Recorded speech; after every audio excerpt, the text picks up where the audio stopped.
এভাবে কেটে দিতে হবে আপনার, দিয়ে পুরো ছালটা এভাবে ওঠাতে হবে। দেখেন আপনার 1 থেকে 1.5 ইঞ্চি সর্বোচ্চ এর মধ্যে নিলেই হবে। তো আমি দেখেন যেখান থেকে আপনার যে চামড়াটা রয়েছে গাছের, এটা উঠাই ফেললাম। এটা হচ্ছে একটা আঠালো মাটি। প্রথমে আপনাকে আঠালো মাটি, অন্য কোনো রাসায়নিক সার কিংবা কোনো দ্রব্য দেওয়ার মানে কোনো কিছু দেওয়ার প্রয়োজন নেই। শুধু মাটিটাকে আপনি এভাবে আঠালো করে নেবেন, একটু পানি দিয়ে মিক্স করে আঠালো করে নেবেন। নেওয়ার পর জাস্ট এরকম সামনেতে ভিউয়ার্স যে গাছটিতে দেখতে পাচ্ছেন, এটি হচ্ছে চায়না পেয়ারা, একটি জাত, পেয়ারার অন্যতম একটি জাত। প্রচুর পরিমাণে ফল ধরে থাকে। তো আপনি দেখলেই বুঝতে পারবেন। দেখেন কি পরিমাণে আপনার ফুল চলে আসছে, ফুল ফুটতেছে দেখেন। তো আজকে আমরা এই গাছটিতে গুটি কলম করব, যেহেতু এটা আমাদের মাদার গাছ। তো আমরা এই গাছটিতে গুটি কলম করব। তো কীভাবে গুটি কলম করি অবশ্যই আপনারা ভিডিওটি দেখবেন। তো প্রথমে যেহেতু দেখেন আমি এখানে দেখেন ছেলে রাখছি, দেখেন আপনার কাণ্ড থেকে আপনার এই ধারালো ছুরি নিয়ে আপনার যে গাছগুলো রয়েছে, যেমন আমি এইখানে একটা গুটি কলম আপনার কীভাবে নিবেন সিলেক্ট করবেন। তো এখানে একটা ডাল রয়েছে, এই গাছটিতে ফুলও রয়েছে দেখেন।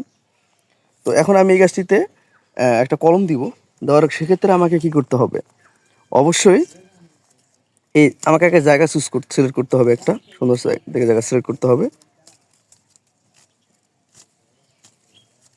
এখন আপনার এই যে ডালটা যে কেটে দিলেন, দেখেন এখান থেকে আপনার সুন্দর করে খুব আলতো করে মানে নরমভাবে, যাতে আপনার মানে আপনার যে ভিতরে অংশটা আছে এটা কেটে না যায়, শুধু ছালটা এভাবে কেটে দিতে হবে আপনার, দিয়ে পুরো ছালটা এভাবে ওঠাতে হবে। দেখেন আপনার 1 থেকে 1.5 ইঞ্চি সর্বোচ্চ এর মধ্যে নিলেই হবে। তো আমি দেখেন এই যেখান থেকে আপনার যে চামড়াটা রয়েছে গাছের, এটা উঠাই ফেললাম। তো এইভাবে দেখেন আমরা প্রত্যেকটা গাছ এই যে উঠাই ফেলছি এইভাবে। এখানে আপনাদের আমার আরও আছে, উপরের দিকে আরও রয়েছে।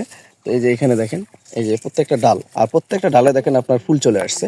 তো এইভাবে আমরা জায়গাটা মোটামুটি সিলেক্ট করে নিব। নেওয়ার পর আমরা এইখানে যে মাটিটা তৈরি করবেন কীভাবে, দেখেন এটা হচ্ছে আঠালো মাটি।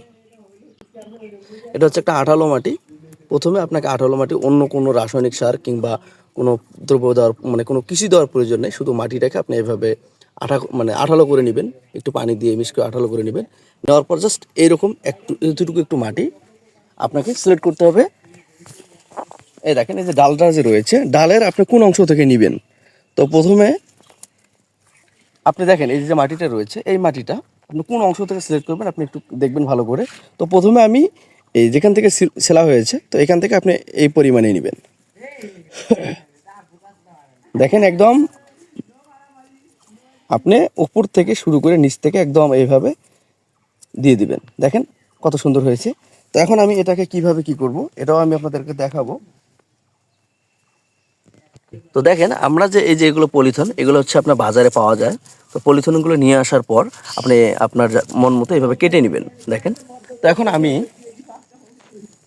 যে অংশটা রয়েছে ঠিক এই যে এইভাবে ভালো করে পেঁচিয়ে দিবেন। এটা আপনি যেটাই নেন না কেন, নেওয়ার পর আপনি এইভাবে যে প্রথম মাথাটা মাটি হালকা করে নিয়ে এভাবে কেটে বাঁধন দেবেন। তো তারপর এখানে আরেকটা যে অংশ রয়েছে, এই অংশটাকেও আপনাকে সুন্দর করে বেঁধে দিতে হবে, একদম টান করে, যাতে পানি প্রবেশ না করে ভিতরে। দেখেন, তো মূলত এই হচ্ছে আমাদের পেয়ারা গাছে গুটি কলম করার পদ্ধতি। যদি ভালো লাগে অবশ্যই শেয়ার করবেন। আর বিভিন্ন তথ্য এবং পরামর্শ পেতে ভিডিওটি ভালো করে দেখবেন, লাইক কমেন্ট শেয়ার করবেন এবং সবাইকে দেখা শুরু করে দিন। ধন্যবাদ।